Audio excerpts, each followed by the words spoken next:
Vous voyez, votre paradigme contrôle littéralement vos résultats. Maintenant, regardons comment on fabrique un paradigme. Un paradigme se forme par la répétition. C'est la répétition qui a implanté l'idée dans votre subconscient. Vous devez comprendre que votre paradigme dicte votre logique. Votre paradigme contrôle la façon dont vous utilisez votre temps. Votre paradigme contrôle votre perception des situations. Votre paradigme contrôle votre efficacité et votre paradigme contrôle aussi la quantité d'argent que vous gagnez. Si vous voulez changer votre vie, vous devez changer votre paradigme. Bonjour à toutes et à tous, aujourd'hui je voulais vous présenter Bob Proctor, spécialiste de la loi de l'attraction. Donc il nous parle dans cette vidéo de notre inconscient et nous explique comment notre paradigme contrôle notre vie. Mais qu'est-ce qu'un paradigme? C'est tout simplement en fait notre système de croyance qui est implanté depuis notre plus tendre enfance, par notre environnement, par ce qu'on a vécu, les expériences, notre personnalité, etc. Et qui continue de diriger notre vie à notre insu à l'âge adulte et puis qui continue aussi de se transformer puisqu'on acquiert bien sûr de nouvelles croyances en plus de celles qui sont implantées directement dans notre inconscient. Donc il va nous expliquer l'importance de comprendre ce processus par rapport à notre inconscient et justement comment nous pouvons le transformer. Je vous laisse découvrir son message.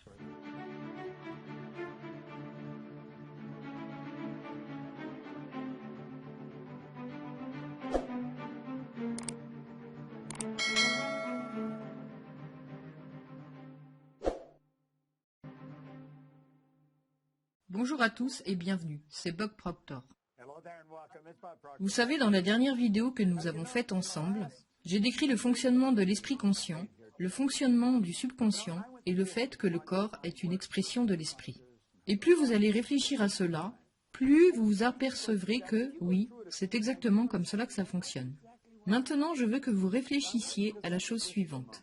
Lorsque vous imprimez une idée dans votre subconscient, cela modifie la vibration de cet instrument que nous appelons le corps. Votre corps est une structure moléculaire, c'est vraiment ce que c'est. C'est une masse d'énergie qui vibre à une très grande vitesse de vibration. Voyez-vous, nous avons inventé un mot pour décrire le fait que nous sommes conscients de notre vibration. Et ce mot est le mot « sentir ». Si vous demandez à quelqu'un comment il va aujourd'hui, cette personne va répondre « je ne me sens pas bien » ou « je ne me sens pas très bien » ou « je me sens super bien ». Vous n'entendrez jamais une personne dire « oh oui, je suis conscient que je suis impliqué émotionnellement dans les idées négatives et de ce fait j'ai basculé dans une vibration négative ». Mais c'est pourtant exactement ce qui se passe. Donc lorsque nous commençons à comprendre cela et que nous prenons conscience que nous ne nous sentons pas très bien, nous pouvons décider de changer la vibration. C'est vrai que cela nécessite un peu d'entraînement, mais c'est possible. Nous sommes vraiment responsables de comment nous nous sentons. Il est important que nous comprenions comment l'esprit fonctionne et que nous comprenions la relation entre le corps et l'esprit et la relation entre l'esprit et le corps. Maintenant, ce sont nos résultats que nous voulons changer. Nos résultats peuvent éventuellement être en rapport avec notre corps physique. Il se peut par exemple que vous voudriez perdre du poids, ou que vous voudriez prendre quelques kilos, ou vous souhaiteriez peut-être un petit peu plus d'énergie. Mais sachez que toute l'énergie qui n'a jamais existé ou ne sera jamais est déjà présente de manière égale à 100% partout en même temps. Tout est énergie. Vous allez entendre les gens demander « Où trouve-t-il toute cette énergie ?»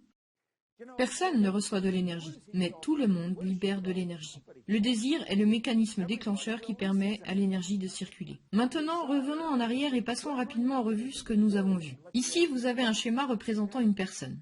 Il y a l'esprit conscient, et souvenez-vous que les facteurs sensoriels sont liés à l'esprit conscient. Et puis, vous avez le subconscient, et ensuite vous avez le corps. Maintenant, l'esprit conscient a la capacité de choisir ses pensées. Ces pensées se transforment en images mentales. Puis, nous remettons ces images à l'esprit subconscient. Puis, l'esprit subconscient les transforme en actions. Maintenant, quel est le problème? Rappelez-vous, nous avons dit que l'esprit subconscient n'avait aucune capacité à rejeter une idée. Nous avons dit que l'esprit subconscient ne pouvait pas faire la différence entre quelque chose de réel et quelque chose d'imaginaire. Dans quel état les enfants arrivent-ils dans ce monde? Je vais vous expliquer. Lorsque vous êtes arrivé dans ce monde, vous n'aviez aucune faculté de conscience. Les facteurs sensoriels n'étaient même pas encore déployés. C'est comme ça que vous êtes arrivé. Cela s'appelle la petite enfance, c'est le bébé, pas d'esprit conscient. Donc, l'esprit subconscient est grand ouvert. Vous pouvez y mettre n'importe quoi. Vous voyez, votre esprit subconscient est programmé génétiquement. Et c'est pourquoi nous ressemblons à nos parents Mais par la suite, nous sommes programmés par notre environnement. Le psychiatre Karl Menninger, fondateur de la fondation du même nom, a déclaré un jour « L'environnement est plus important que l'hérédité. Si vous aviez grandi dans une maison bilingue, vous auriez appris les 2 langues. Pour quelle raison parlez-vous la langue que vous parlez ?» J'ai eu un associé à Kuala Lumpur. Il avait un petit garçon. Il parlait déjà 4 langues à l'âge de 4 ans. Et vous regardez son fils et vous vous dites « ça alors ?» Mais ce n'est pas étonnant, le bébé a simplement été programmé. Maintenant, prenons un instant pour analyser l'environnement dans lequel nous avons été élevés. Voici le bébé. Les idées, les pensées et les concepts qui entourent ce bébé vont droit dans son esprit subconscient. Maintenant, répétez encore et encore. Et souvenez-vous que le bébé vit cette répétition toute la journée, tous les jours, toutes les semaines, tous les mois, toute l'année, et ce pendant 4 ou 5 ans. Et quand le bébé atteint l'âge de 4 ou 5 ans, où il peut commencer à réfléchir, ce bébé a été totalement programmé. Ce bébé est programmé pour penser comme les personnes par lesquelles il a été entouré. Si les gens qui entouraient ce bébé ont réussi leurs études, ce bébé grandira et réussira probablement ses études. Si les personnes qui entouraient ce bébé vivaient toujours dans des temps difficiles, n'avaient pas d'argent ou étaient toujours endettés, alors c'est probablement ainsi que ce bébé va grandir. C'est bizarre, mais c'est comme ça que ça se passe. Et c'est comme ça que ça s'est passé pour moi aussi. J'ai été élevée pendant la Grande Dépression. Nous n'avions pas d'argent. On ne faisait que parler du manque d'argent. Par exemple, tu devrais être satisfait de ce que tu as. Eh bien, ce n'est pas vrai. Vous ne devriez jamais être satisfait de ce que vous avez. Vous devriez être heureux de ce que vous avez. Mais l'insatisfaction est en réalité un état créatif. Nous avons donc maintenant un bébé qui a été programmé. Maintenant, réfléchissons-y un instant. Que se passe-t-il quand ce bébé commence à penser par lui-même? Écoutez attentivement ce que je vais dire. Le paradigme contrôle la vibration. La vibration contrôle l'action qui produit le résultat. Nous y voilà. Vous avez le bébé avec le paradigme et les facultés conscientes se sont développées. Il a la capacité de penser et chaque pensée a une énergie. Que va-t-il penser? Il va avoir des pensées en accord avec son paradigme. Ok, donc ici nous avons la personne qui a été programmée par sa génétique et son environnement durant sa petite enfance. Ce paradigme n'est rien d'autre qu'une multitude d'habitudes. Et une habitude est une idée qui a été programmée dans l'esprit subconscient maintes et maintes et maintes fois. Maintenant, le paradigme contrôle littéralement le comportement. Consciemment, vous pouvez penser à une chose, mais inconsciemment, l'autre idée vous contrôlera. Vous voyez, on peut s'asseoir et on peut lire des livres de développement personnel, on peut écouter des enregistrements. On se dit, ouais, je devrais pouvoir le faire, c'est cohérent, c'est logique. Mais au final, on n'y arrive pas. Pourquoi? Pensez à cela un instant. Je veux que vous imaginiez que vous allez dès maintenant accepter l'idée de transformer votre revenu annuel en revenu mensuel. Vous dites, bon, j'aimerais bien, mais allez-vous le faire? Votre paradigme va vous en empêcher. Vous voyez, votre paradigme contrôle littéralement vos résultats. Maintenant, regardons comment on fabrique un paradigme. Un paradigme se forme par la répétition. C'est la répétition qui a implanté l'idée dans votre subconscient. Vous devez comprendre que votre paradigme dicte votre logique. Votre paradigme contrôle la façon dont vous utilisez votre temps. Votre paradigme contrôle votre perception des situations. Votre paradigme contrôle votre efficacité et votre paradigme contrôle aussi la quantité d'argent que vous gagnez. Si vous voulez changer votre vie, vous devez changer votre paradigme. Lorsque les paradigmes changent, votre vie change. C'est un beau concept. C'est un concept absolument phénoménal. Désormais, vous savez pourquoi vous obtenez les résultats que vous obteniez jusqu'à présent. Cela n'a rien à voir avec votre intellect. Votre intellect peut déjà vous aider à comprendre comment faire les choses. Mais cela ne signifie pas que vous allez les faire. Vous pouvez entendre des gens dire « je crois ce que vous dites », mais leur comportement indique en fait qu'ils n'en ont jamais entendu parler. Pourquoi? Nous croyons quelque chose à un niveau conscient, mais au niveau subconscient, le paradigme croit à autre chose. Il existe un mot appelé praxis. Praxis est l'intégration de la croyance avec le comportement. Nous devons prendre les croyances que nous avons consciemment, c'est-à-dire celles que nous avons déterminées en pensant, et les planter à la place de l'ancienne croyance. Par exemple, j'étais persuadée que je ne pourrais rien réussir de mieux que ce que je faisais à l'époque. Je me sentais déjà chanceux de travailler en tant que technicien de surface. L'idée de fonder et de développer une entreprise dans le monde entier était tout simplement en dehors de mon imagination. Mais vous savez, quand j'ai changé mon paradigme, toute ma vie a changé. C'est ce que nous faisons, c'est ce dont il s'agit. Vous devez changer de paradigme si vous voulez changer votre vie. Vous pourrez étudier le sujet autant que vous voulez, mais si vous ne le comprenez pas, comment modifier ce programme? Et d'ailleurs, c'est ce dont il s'agit. Le paradigme est un programme. Le paradigme est une multitude de concepts qui sont fixés dans votre subconscient et qui contrôlent littéralement votre comportement. C'est un merveilleux concept à comprendre. C'est aussi un terrible concept si vous ne le comprenez pas, car il contrôle littéralement votre vie. Pourquoi pensez-vous que la plupart des gens traversent leur vie et continuent à obtenir les mêmes résultats année après année après année? Bien, c'est comme ça, et ils n'en ont aucune idée. Cela devrait nous être enseigné à l'école, mais ce ne l'est pas. Comment se forme le paradigme? Par la répétition de l'information. Comment changer le paradigme? Par la répétition d'informations. Et comment faire cela? En répétant une idée encore et encore. C'est là qu'entrent en jeu les affirmations. Je vais vous donner une affirmation que j'utilise depuis des années. Je suis actuellement si heureux et reconnaissant que l'argent vient à moi en grande quantité par le biais de sources multiples et continues. Il ne s'agit pas seulement de dire ça qu'une ou deux fois. Vous aurez peut-être à répéter cela 1000 fois par jour, tous les jours, pendant peut-être 90 jours. Et enfin, vous allez commencer à changer votre rapport avec l'argent. Sachez que les personnes riches ont toutes plusieurs sources de revenus différentes de rentrée d'argent. Maintenant, je vais vous dire ce qui m'est arrivé. J'avais toujours avec moi un magnétophone à pile et j'écoutais l'enregistrement encore et encore tous les jours pendant probablement quelques années. C'était un comportement tellement illogique que tout le monde pensait que j'étais devenu fou. Et je lisais tous les jours le même livre, Réfléchissez et devenez riche. Et d'ailleurs, je lis toujours ce même livre jusqu'à aujourd'hui. Et c'est la répétition des informations de l'enregistrement d'Earl Nightingale et du livre qui a changé le paradigme.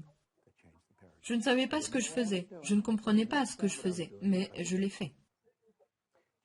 Un jour, un homme est venu me voir à l'hôtel Watford Astoria à New York. À la fin du programme des 3 jours, il m'a dit « Bob, je tiens vraiment à vous remercier pour ce que vous venez de me donner. » Il a continué.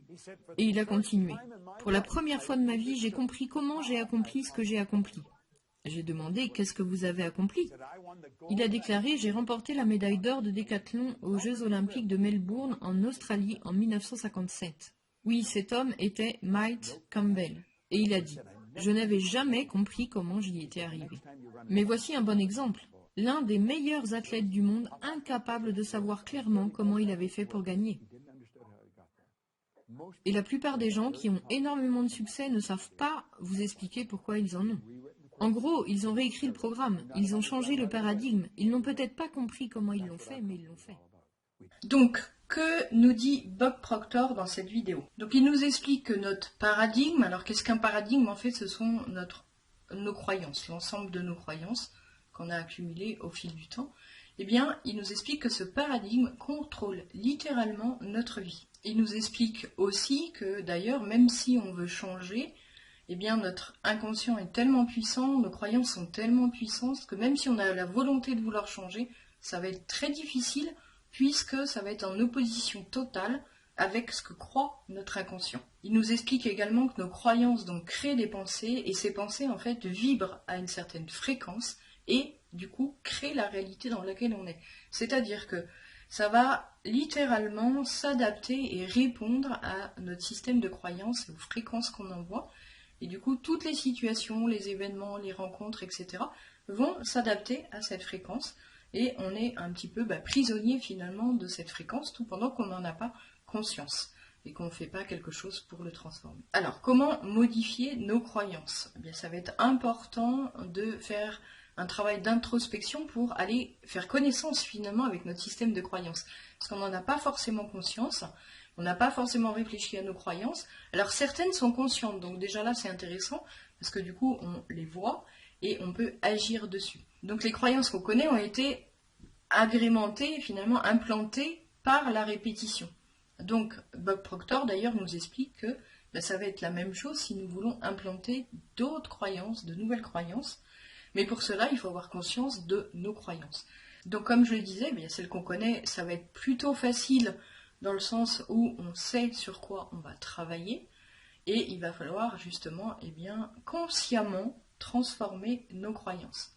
Pour celles qui sont inconscientes, ça va demander un travail, comme je disais, d'introspection, une rencontre avec vous-même pour justement aller découvrir pourquoi vous avez des blocages, pourquoi vous avez toujours les mêmes comportements finalement impulsif, même si vous aimeriez changer, vous n'y arrivez pas, vous voyez bien que c'est plus fort que vous, c'est votre inconscient qui est à l'œuvre, c'est votre croyance qui est à l'œuvre. Par exemple, si je prends l'exemple de quelqu'un qui a entendu toute son enfance, bah écoute, on ne fera jamais rien de toi, ou t'es nul, ou etc. Eh bien, on a implémenté à notre insu finalement cette croyance. Et on a beau finalement peut-être pas en être conscient, ça régit absolument toutes nos situations, toutes nos relations et bah, tous nos projets, etc. qui vont inlassablement échouer parce que justement, eh bien, l'information qu'on envoie, c'est je crois pas en moi, je crois que je suis nul, je crois que j'y arriverai. Je crois que j'y arriverai pas, excusez-moi. Et du coup, eh bien, ça va venir confirmer tout le temps ce qu'on croit à l'intérieur de nous, ce qu'on croit de nous-mêmes. Donc c'est important d'aller visiter nos croyances, d'aller donc à la rencontre de notre inconscient en fait, hein, en introspection, pour pouvoir découvrir finalement qu'est-ce qui se joue à l'intérieur de nous et qu'est-ce qui a la main finalement, parce que consciemment on n'a pas la main, très clairement. Alors il faut comprendre également que nos croyances, donc même si on arrive à les détecter, hein, même celles qui sont inconscientes, ça va demander énormément de travail, de répétition, etc. Parce que bien toutes ces croyances inconscientes ont été vraiment bien répétées au fil des mois, des années, et ensuite répétées par nous d'ailleurs, hein, nous-mêmes, hein, nous avons alimenté finalement ces pensées sur nous-mêmes ou sur nos croyances. Donc il va falloir donner autant d'énergie, autant de répétition pour changer nos croyances, changer nos comportements, changer en fait notre inconscient pour qu'on puisse se transformer, hein, on va transmuter tout ça au fur et à mesure bien sûr. Et puis, notre vie va changer puisqu'elle va répondre à quelque chose de nouveau qui est implémenté à l'intérieur de nous. La vibration va changer. Si je passe de je me crois nulle, j'arrive à rien, à déjà, ne serait-ce que c'est possible, il est possible que j'arrive à faire quelque chose, eh bien déjà, la vibration change et l'expérience du coup change, les relations changent, les expériences changent, les rencontres peut-être changent et notre estime de nous change également. Enfin, tout se modifie autour de nous et on peut avoir accès à d'autres choses. Voilà, donc pour ceux qui expérimentent l'accueil, le processus d'accueil au quotidien et le processus de création, je vous invite vraiment à aller à la rencontre de vos croyances, voir les lister. S'il y a un domaine, par exemple le travail, la réussite, peut-être l'argent, peut-être les relations, peut-être le domaine amical ou amoureux, qui vous pose problème et que vous avez envie d'améliorer finalement, eh bien, comme d'habitude, bien sûr, vous accueillez tout ce qui est là, ce qui émerge, les souffrances, les blessures qui sont liées à ce genre de sentiments, à ce genre de blocage. Et puis, je vous invite du coup à lister les croyances, justement. Quelles sont vos croyances? Prenez un petit cahier et puis vous listez. Quelles sont mes croyances par rapport à l'argent, par rapport au couple? Comment devrait être le couple? Comment devrait être la femme ou l'homme? Comment devraient être les enfants, je ne sais pas. Comment devraient être les amis, comment devrait être mon job, etc., etc. Et puis vous allez voir justement que vos croyances reflètent votre réalité et que c'est pas la réalité qu'il faut changer, c'est vos croyances à l'intérieur de vous. Et puis donc comme vous savez faire, je vous invite vraiment à, comme je vous ai montré, je vous invite vraiment à mettre en application. Bien sûr, c'est pas un remède miracle, vous le savez maintenant, ça a demandé de l'engagement, de la répétition, de la persévérance, mais je peux vous assurer qu'on y arrive. Moi, par exemple, pour donner un exemple concret, donc je vais en donner qu'un parce que j'en ai plein, mais je suis passée de maladroite à droite. Hein. C'est-à-dire que toute mon enfance, j'ai entendu « Ah bah oui, toi tu es maladroite, tu casses tout, etc. » Et puis j'ai fini par y croire complètement, hein, et plus les années passaient, pire c'était. À tel point que je ne pouvais pas aller chez quelqu'un sans casser quelque chose. Ça devenait vraiment très problématique pour le coup. Et j'ai décidé de prendre cette croyance, du coup, qui était vraiment engrammée à l'intérieur de moi, et puis de la transformer. Ça m'a demandé 3 mois pour justement passer de je suis maladroite à droite de mes mains. Donc j'ai transformé cette croyance et c'est ce qui s'est réalisé, c'est-à-dire que au fur et à mesure, je cassais de moins en moins, et puis maintenant, voilà, ça m'arrive éventuellement de casser peut-être un truc par an, mais c'est vraiment comme tout le monde, c'est ridicule, et c'est vraiment un soulagement, du coup, de pouvoir transformer comme ça des comportements qui sont, finalement, qui répondent à nos croyances, à notre insu.